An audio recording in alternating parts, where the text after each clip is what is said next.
Rome, New York, Manila, places of light, of faith, of ordinary life. But beneath the sound of church bells, beneath the hum of daily activity, something ancient still stirs. Watching, waiting, whispering. We like to think of ourselves as masters of our world, in control, in charge. But what if there's something just beyond our understanding, just beyond the edge of the normal, waiting for an opening? Demonic possession. It's a phenomenon that has captivated humanity for centuries. From ancient texts to modern films, it's something we've tried to explain, to rationalize, and to fear. They say possession is rare, that it happens only in stories or in movies. But ask an exorcist, a real one, and they'll tell you otherwise. They'll tell you that the signs are real, the battles are real, and the darkness never truly leaves. Tonight, we'll explore the 7 signs of demonic possession, according to those who have faced it, priests, doctors, and witnesses who've seen the human body become something else entirely. So, light a candle, close the door, and remember, once you recognize these signs, it may already be too late. Welcome to Night Encounters 1, the unseen presence. It starts quietly, a shadow in the corner of your eye, a sudden drop in temperature, that piercing cold that crawls up your neck even when the air is still. Exorcists call it the presence. The moment something other than you moves within your space, you might feel a shift in the air. At first, it's nothing more than a strange feeling, like when you're in an unfamiliar room and sense something just isn't quite right. But then, it grows. In 2013, a family in Gary, Indiana reported this first sign. The home was old, creaky, the kind of house that groaned under its own weight at night. At first, it was just the sounds of shifting objects, a chair moving on its own, the subtle thud of something hitting the floor when no one was around. But then it escalated. Footsteps echoed in the attic long after midnight. The sound of someone moving, walking slowly, methodically across the floorboards. But when the family went to check, the attic was empty. No one was there. Yet every time they prayed, the walls vibrated, like something unseen was pressing from the other side. The feeling intensifies as the air thickens. You feel watched, even when you're alone. It's not paranoia. It's a presence. The air seems heavier, denser, as if the room itself is no longer neutral, but actively aware of you. For some, it's like standing on the edge of an abyss, staring down into it, only to realize the abyss is staring back at you. The sensation that something is moving, watching, just outside of your sight is a terrifying sign that something other has entered your space, something ancient, something dark, and it's waiting for the right moment. People who've lived through the stage describe it as the quiet before the storm. You feel it in your gut, the realization that you're no longer alone, but it's only the beginning. Those who've experienced it say that when this presence starts to reveal itself, there's an unsettling silence that accompanies it. It's not just an absence of noise, it's an absence of peace. It's as if the very air becomes charged with anticipation, and that's when the real terror begins. 2. The voice that isn't yours. They call it vocal manifestation. It begins with an unsettling change in your voice. You won't mistake it, not when it happens to you. It's not just that your voice sounds different, it feels different, as though something else is borrowing your lungs. One of the most disturbing cases to be documented came from Father Malachi Martin, a veteran exorcist who spent decades battling demonic forces. He once recalled hearing a woman's voice shift mid-prayer. Her tone didn't just deepen, it became something other. The voice, once calm and soft, suddenly became distorted, guttural. The woman began speaking in Latin, a language she had never learned, mocking the priest in phrases that cut through the air like a razor. It's not just the change in tone, it's the feeling of someone else speaking through you. It's the moment when you open your mouth to scream, and the scream that comes out isn't yours. It's something ancient, something primal, something filled with hatred, resentment, and rage. A voice that echoes from a place words were never meant to reach. Even the bravest exorcists say that when this happens, the atmosphere in the room shifts, the light dims, the temperature drops, and for a brief, awful moment, they feel the entity inside the person looking back at them, watching, smiling. It's a moment that makes every seasoned exorcist pause, because in that moment, they understand. This isn't just possession. It's the demon's declaration of war. It's showing you that it is in control now. And you're just along for the ride. 3. The knowledge of the forbidden. How could they have known? That's the question exorcists ask themselves when they encounter the knowledge of the possessed. It's not a sharp, sudden discovery. It's the gradual realization that someone, is inside the body of the victim, rummaging through memories, minds, and moments. It happens when a person begins to display knowledge they could never have learned. They start revealing details about people they've never met, secrets about strangers, facts about their lives, things they could never have known. One documented case from the Vatican tells of a teenage boy in Spain who began reciting verses in Aramaic, an ancient language that no one in his family spoke. When the priest asked how he knew these words, he simply replied, "He told me." This is not intelligence, it's intrusion, a consciousness forcing its way into a human mind, taking control of the memories, the knowledge, the very soul of the person it's inhabiting. Exorcists call this the mark of the fallen. When the demon no longer hides, it no longer cares about remaining unnoticed. It wants you to know it's there. When this sign emerges, it's like something is reading your diary. It's as though a third party, someone you don't know, someone you can't control, is pulling the strings, controlling your thoughts, your actions. And the more the demon reveals, the more you realize it knows you. It knows your name. It knows your deepest fears. It knows exactly what it wants. And you're just a vessel now. A vessel of the thing that has decided it will no longer hide, and there's nothing you can do to stop it. 4. The aversion to the sacred. You step into a church.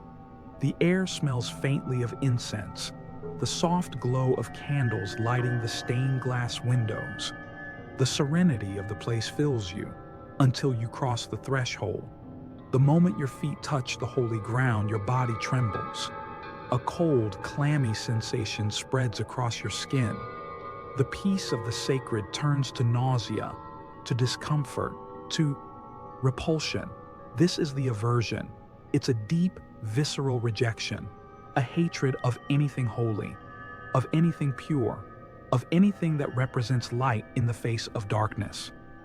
Father Gabriele Amorth, the chief exorcist of Rome, once recounted a case involving a young woman who screamed when a Bible was placed near her, even though her eyes were closed.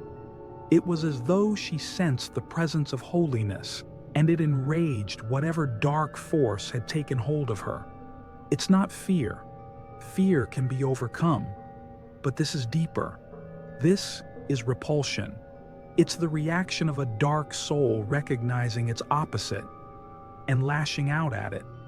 That's why, when priests enter a possessed person's home, they don't bring comfort or words of reassurance. They bring only one thing: a crucifix. Because when they present it, they know. They will see the true nature of the possession. The violent reaction is the sign. The thing inside knows what it is, and it does not want the light to touch it. 5. The strength beyond human. The stories are almost identical.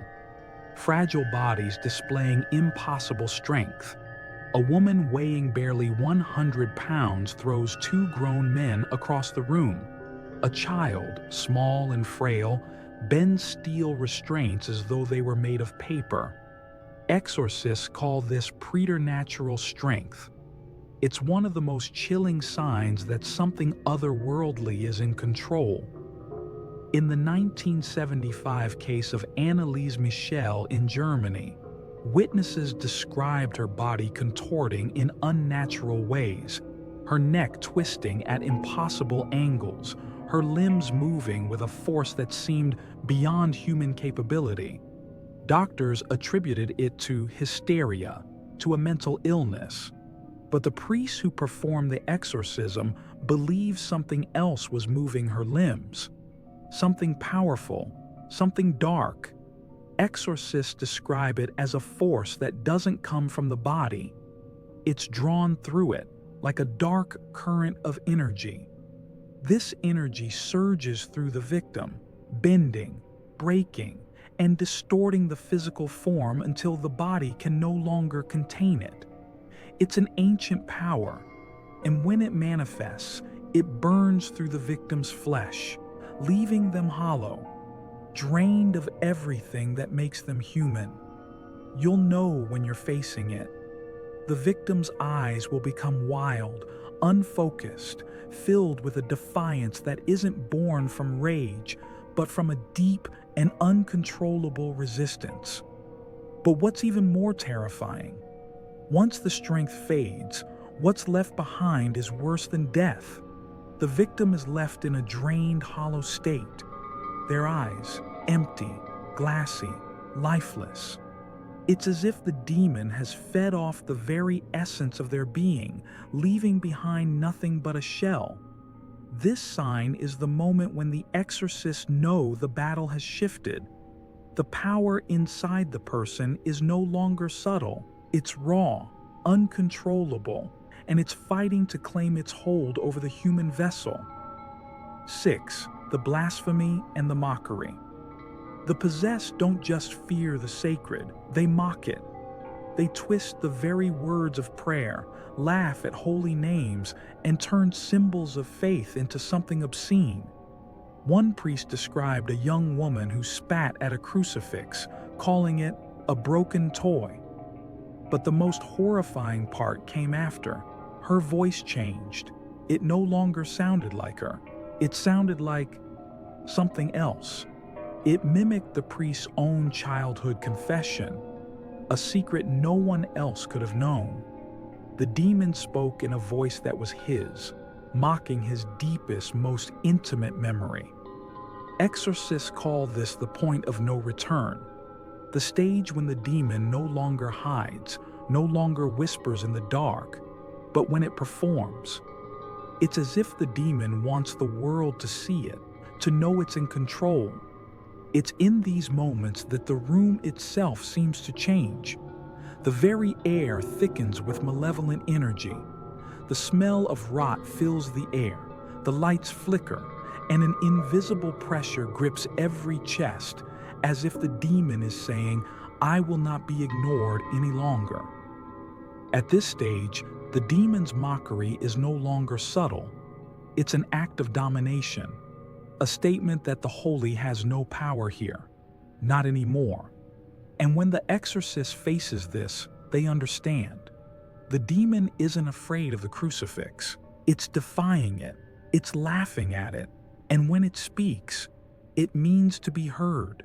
7. The darkness within. The final sign is the merging. This is the moment when the human soul and the invading entity become one voice, one will, one hunger. The soul begins to fade, replaced by the thing that has taken over. Exorcists describe this as the true possession, the moment when the victim is no longer themselves. They no longer speak as I or me. They speak in plural, we, us. There is no she anymore. A chilling case from the Vatican, dating back to 1949, has become infamous. It was the case that inspired the Exorcist novel and film. A young boy, around 12 years old, began to display signs of possession.